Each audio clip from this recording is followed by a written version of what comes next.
Kita satu kena ingat, negara ini daripada merdeka Malaysia sehingga ke sekarang adalah diterajui oleh kerajaan pelbagai bangsa.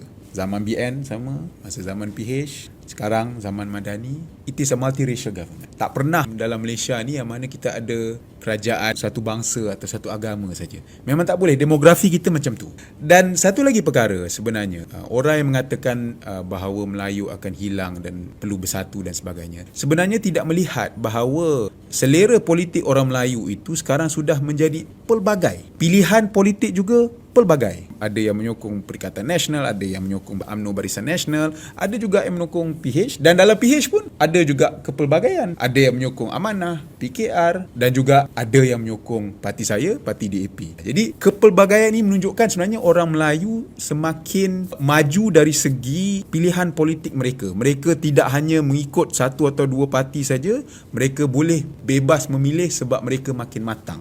Jadi saya rasa ini sebenarnya satu perkara yang amat baik untuk masyarakat Melayu sebenarnya. Sebab dalam kepelbagaian ini, kita tak boleh lihat Melayu ni sebagai satu monolit. Hanya ada satu pendirian, satu ideologi, satu pendapat saja. Sebab orang yang tinggal di Taman Tun Dr. Ismail tidak sama pendapatnya kalau nak bandingkan orang yang tinggal di Kok Diang ataupun tak payah jauh, mereka yang tinggal di Bangi.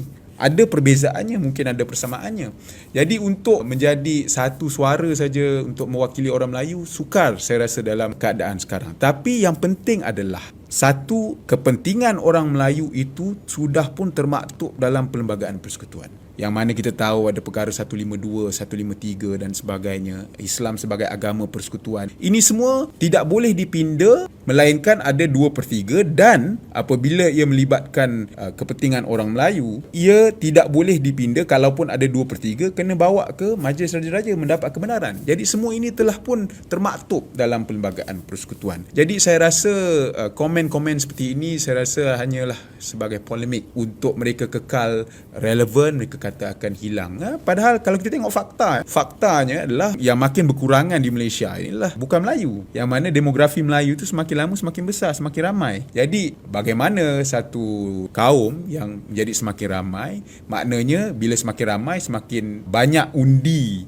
yang mereka ada, kuasa undi yang mereka ada, bagaimana mereka boleh hilang kuasa politik. Maknanya adalah lebih kuat kuasa politik Melayu itu. Jadi saya rasa tak betul apa yang dikatakan.